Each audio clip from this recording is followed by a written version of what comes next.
Hey, peeps. To say the doctor is excited as a fat lady on a cupcake would be the understatement of the century.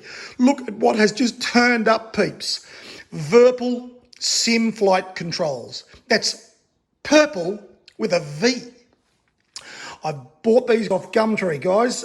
Very hard to get these if you were going to try and buy these directly from Virpil. There's a back order on them. As I say, I picked these up used for a song. I got them for $600 off Gumtree. Some guy bought these while he was in lockdown in 2021 because he was bored as batshit, as a lot of people were in lockdown. And now he's decided he's not really into simming. Well, guess what? The doctor is into simming, and the doctor is into getting a bargain. And this is what he has got. This gear is next level, guys. I've heard about Virpil. I've been looking at their stuff for a fair while, as I've been contemplating getting back into my World War II sims. And although this is probably a little bit full on for a World War II sim, as in, you know, this is looking like it'd be more like something out of Elite and Dangerous or something like that, which I think a lot of this stuff is set up for. Like, there are so many hats and stuff like that. I think this is going to actually, this stuff, I don't know how this stuff is not going to get in the way when I'm trying to fly a simple World War II BF-109 or a little Yak or a Spitfire or something. But the build quality on these is amazing. Now, as much as those Russians are very naughty at the moment, they can make some good gear. And this is just next level gear, guys. Check this out. So I've been thinking about getting some rudder pedals. I don't know if I'll bother now, because obviously you can use these as like a rudder pedal axis. But I think I will still get a set of rudders to make the whole thing authentic. I think I'll get some of those Turtle Beach rudders, because they're sort of a mid-range rudder. I could get Virpil, but they're quite expensive. If I was going to get something like that, I want them with toe brakes.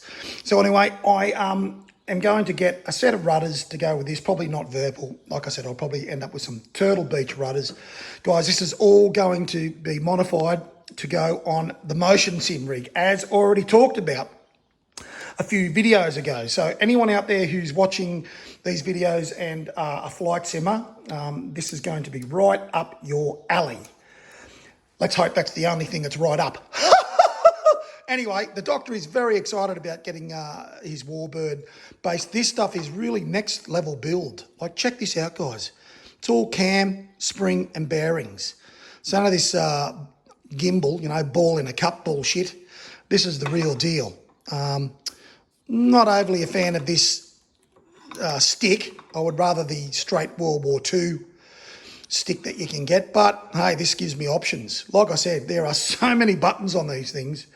It's off its head. And because I'm so pumped, I thought I'm going to have to throw this in a video and show the peeps out there where we're going next with the motion sim.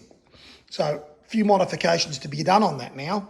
I've got to get a throttle mount modification. So where the Fanatec Club Sport shifter is at the moment, that has to come off and this has to go in. So I'll have to make a throttle mount that fits in where the Fanatec shifter is at the moment. This I want to bring up in the middle of the mid frame. I talked about doing it off a slider, the leftover slider on the right hand side. I may still use that, or I may make a modification actually on the mid frame. So then this can mount straight in between your legs and sort of be movable on the mid frame. Now we know our mid frame is a 100 by 50 millimeter piece of box. I might have to get some C channel or something like that that will fit over that 50 millimeter wide box, and so it can be sort of moved forward, backwards, probably tech screwed into the sides into our 50 by 100, so this can be placed on some kind of stand off that as well. I mean, you can get extensions for these. I don't think that's going to be necessary. I think I'll just build a stand that the actual Warbird base sits on, but that brings it up to the right height, right up in between your legs, right where you would expect to have a joystick if you got into a World War II fighter, or probably any sort of fighter military plane for that matter.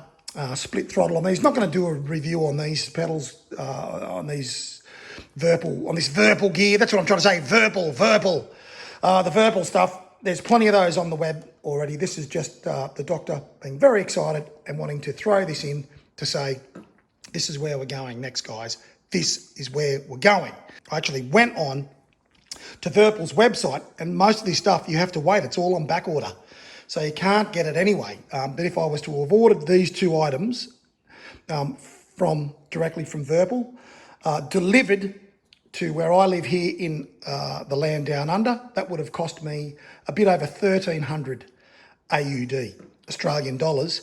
And like I said, I just picked these up secondhand off good old Gumtree for 600 bucks delivered. And I got them in a day.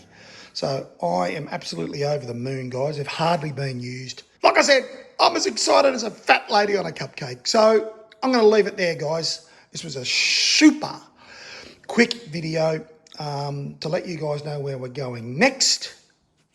More modifications on the rig. So don't panic, guys. If you aren't going to be able to fork out and buy Virpil stuff because you're not as lucky as the doctor and you haven't been able to find any of this gear secondhand, that looks like War of the Worlds, doesn't it? This is a War of the Worlds head on those tripod spaceship things, you know, vehicles that they were getting about in.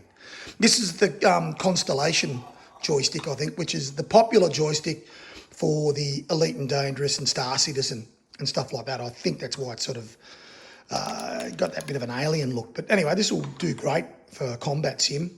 You've got so many buttons to assign different stuff. I don't think I'll need to use a keyboard to assign anything. I'll be able to assign pretty much all of my things that I need in IL2, which is predominantly what the doctor will be playing. IL2 Sturmovik, the newer one. Though I do have the old 1946 series. I would have to put Windows 7, I think, on one of my other computers, really to run that without too many issues. I've just heard that if you try and run the old 1946 IL2 series on Windows 10, there's a lot of dramas trying to get it to work. I do have a physical copy of Windows 7 Pro, and I've got a couple of spare PCs. I think I will probably do that because I wouldn't mind getting into that older 1946 as well. And I've got some of the older Battle of Britain, the Rowans Battle of Britain series. They're pretty good too. I mean, you know, even though the graphics are a bit dated, the physics and stuff like that in those flight sims are just amazing. So immersive.